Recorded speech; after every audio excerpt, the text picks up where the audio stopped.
here to present some of the recommendations of OKC Moves. It's just want to talk about what some of the short and long-term recommendations are and what some of the next steps are associated with that. Some of you may have heard some of this during the workshop, but there were a couple of little things that we changed and added some details to make it a little bit clearer in terms of what those recommendations might be.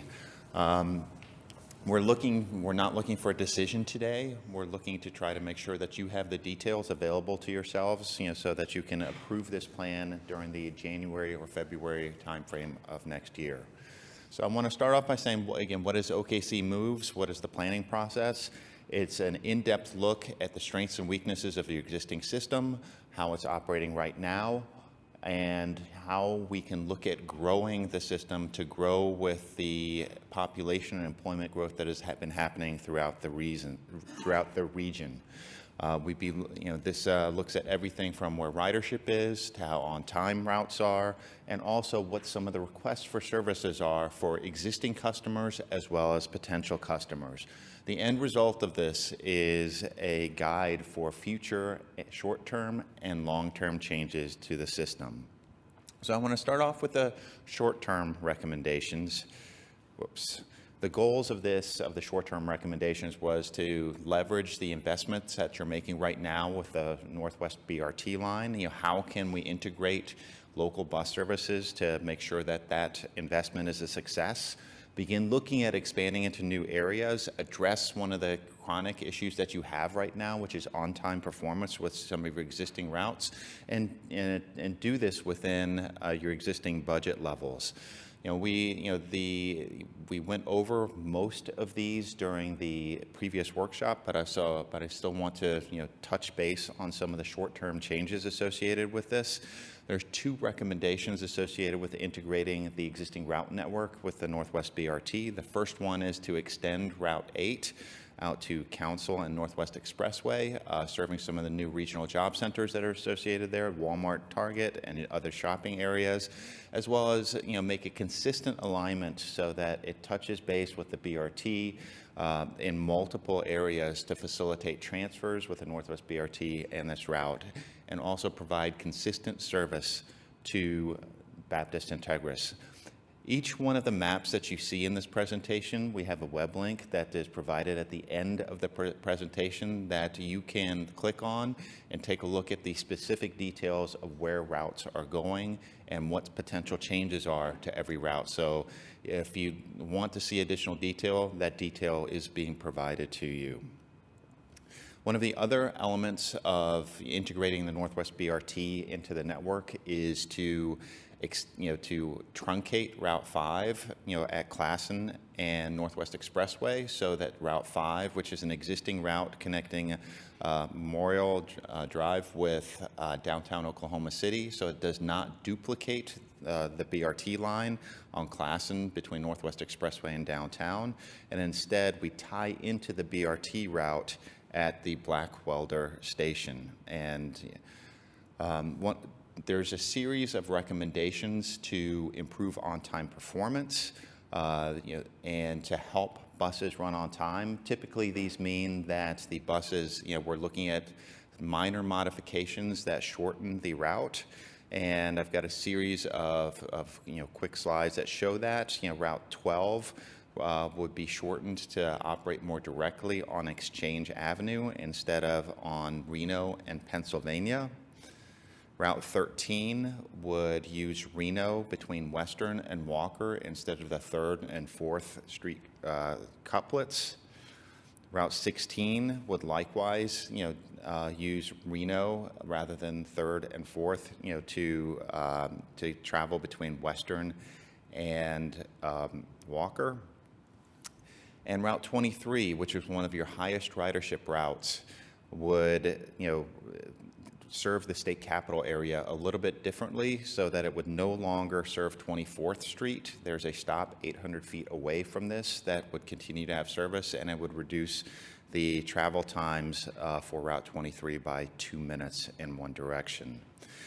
Route 2, which is one of your chronically most late buses that you have, we'd be looking at operating around McGuire Plaza in the inbound direction only, and in the outbound direction, not making the loop around the building, so that this route has a better opportunity to stay on time.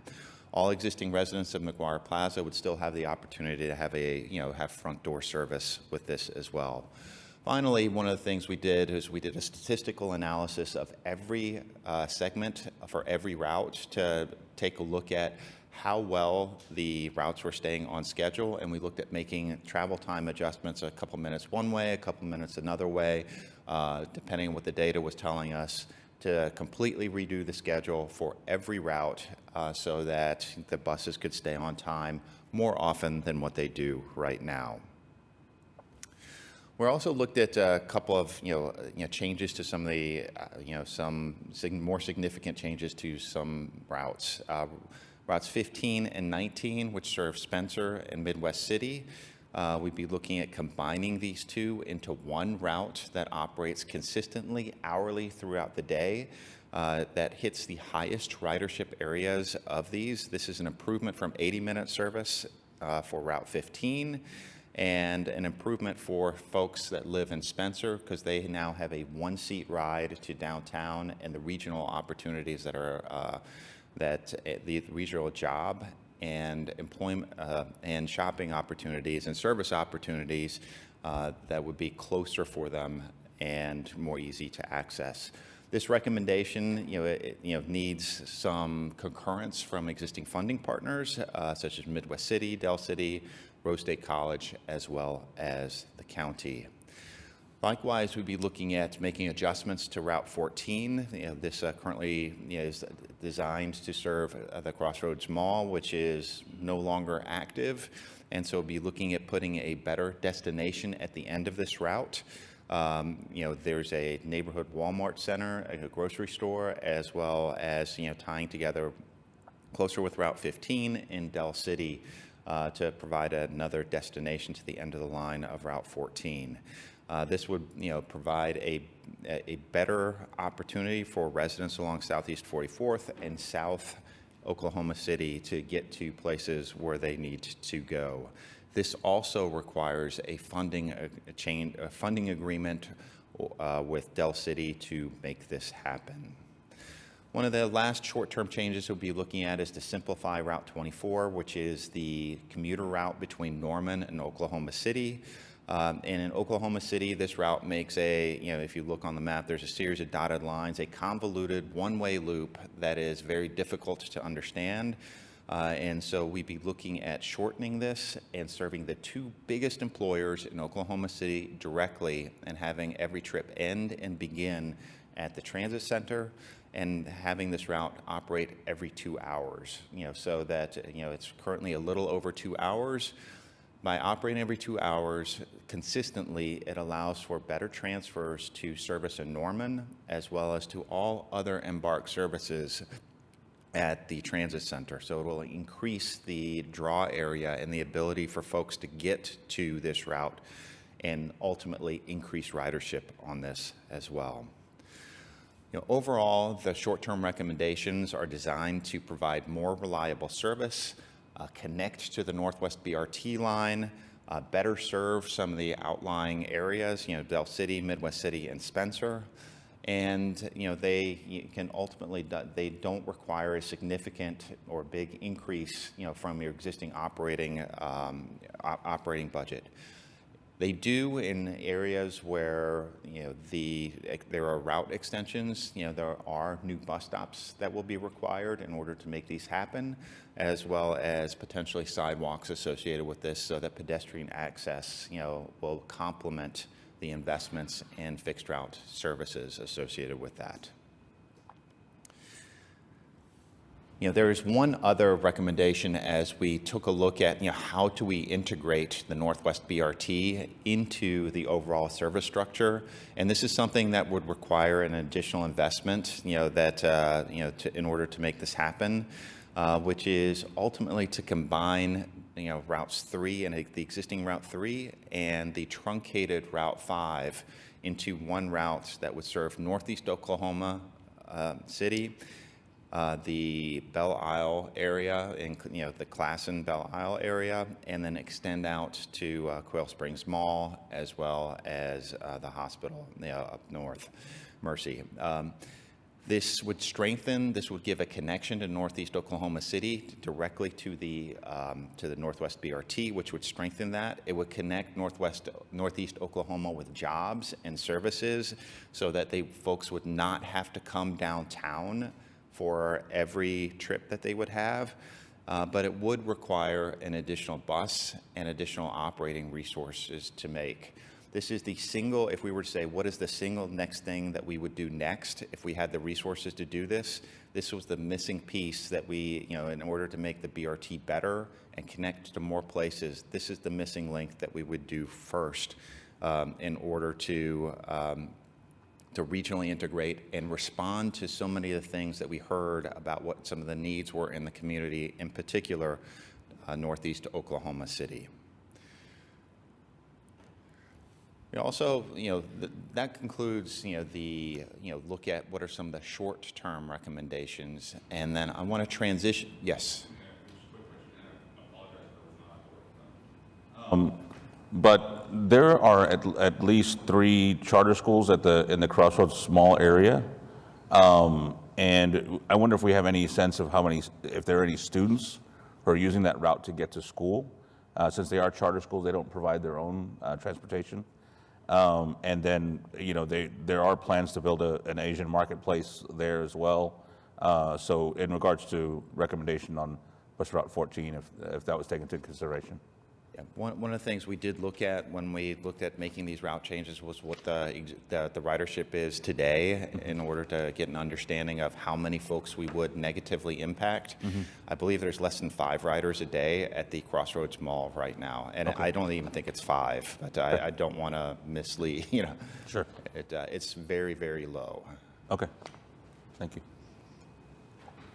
And I think that's one of the ongoing challenges, of course, is like to as the redevelopment happens, is trying to determine where are we going to, even with redevelopment, where are we going to have the best chances to put people and serve people and put and turn people into riders. One of the other things we wanted to talk about or discuss is the long-range transit vision. And this is a 10-year vision that supports the regional growth that is anticipated. It responds to what we heard from existing customers, folks that are members of the community, elected officials, key stakeholders. And says, here's where we could go. And these are cost constrained. What you see on this map is not something that we can do with our existing budget. It will require a lot of, significant additional resources. And so this is also in no way a commitment for EMBARK to begin providing these services.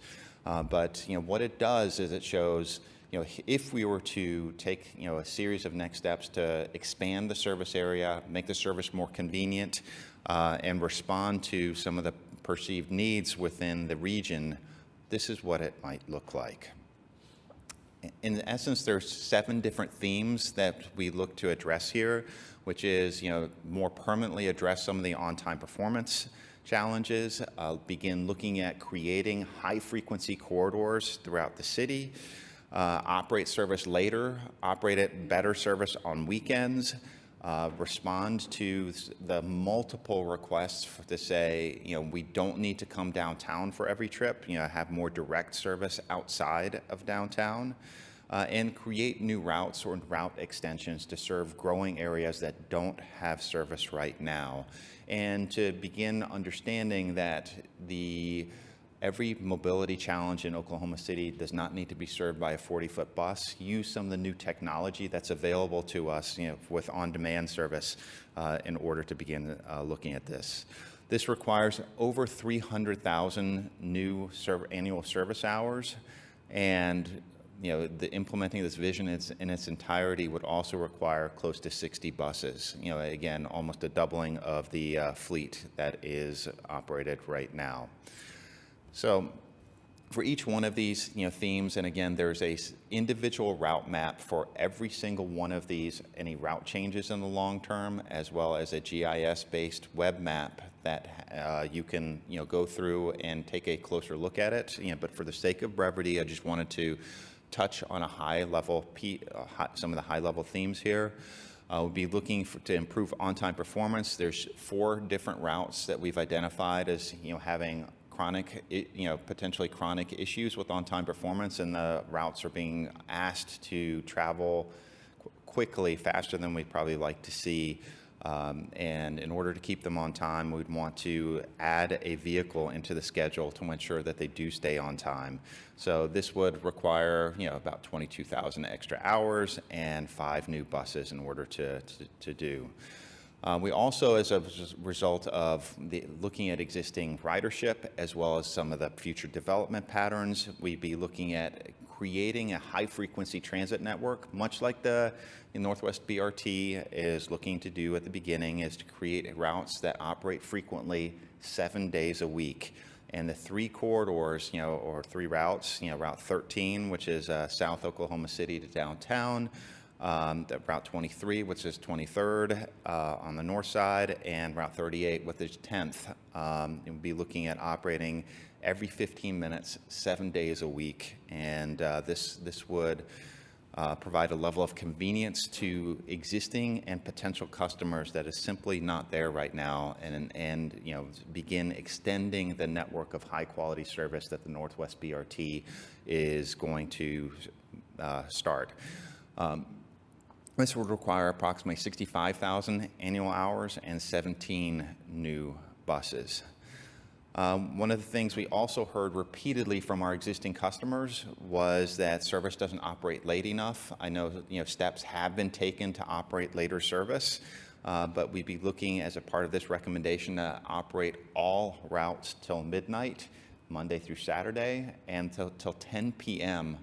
on Sunday. And this would not require any additional vehicles, but it's a significant investment, would require approximately 39,000 hours of service. We're also looking to, one of the other things we heard repeatedly as a part of our outreach process was, improvements for weekend service. And so be looking at upgrading Saturday service to every 30 minutes on every route, that is operating hourly right now.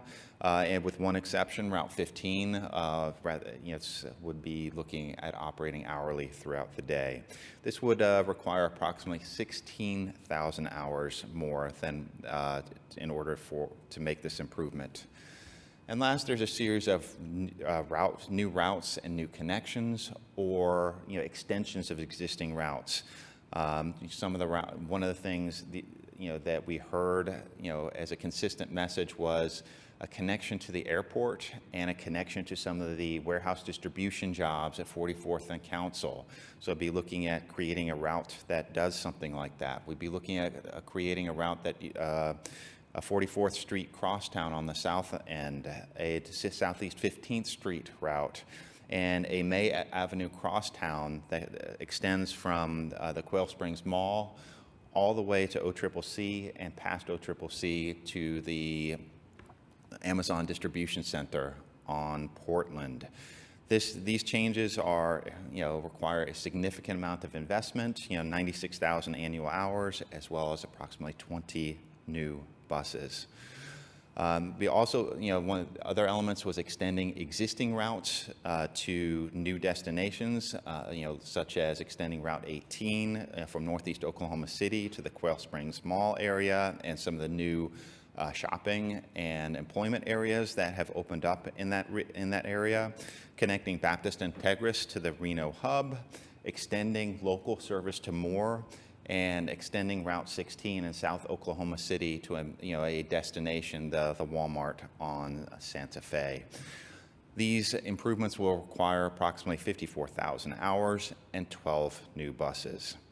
And last, we'd be looking at creating 3 on-demand zones. These are zones where a smaller vehicle could drop you off or pick you up. And on demand, you would call for service or use an app-based service to request a ride, and a vehicle would come pick you up within a short amount of time. Be looking at these zones in Midwest City and South Oklahoma City, as well as Northwest Oklahoma City, and this would require 4 new vehicles and approximately 14,000 new hours. So I have a question about that. Yeah. So why would we need 4 new buses for a small vehicle on-demand pickup? It's when I use the term buses, it's a smaller vehicle. Okay. It's a cutaway, Okay. and maybe I should have said rather than saying it's not a full-size bus. Got it. But is a smaller, like 18-passenger, Okay, like thank you. or an on like one of your paratransit vehicles. And the on-demand zones just connect to the bus system, the regular fixed routes. You could either transfer to the regular fixed route, or if you had an origin and a destination within that Within, zone, okay. it could take you to there. Okay, good. Be also looking at I'm sorry, Thomas, Yes. while you're paused there, just for the benefit of some of the trustees that haven't, maybe that were not in the workshop, or for anybody that's viewing, could you explain the annual hours? Like, we have a lot of 14,000 annual hours, Yeah. 96,000 annual hours, service hours versus regular Okay. hours. Yeah, an annual service hour is the amount of, if a bus is in service for 10 hours, if you have one vehicle out there, for 10 hours during the day, and you say, okay, it's 10 hours on a day times 254 for how many weekdays that is. So one bus out in service, for one day is about 2,500 hours, throughout the day. So if you have 10 buses, it's 25,000 hours a day. Or if you have 100 buses out there, it's 250,000 hours, annual service hours a day. And so, we're calculating this using service hours rather than a dollar amount, because there are some, if there's, first of all, it's a consistent number.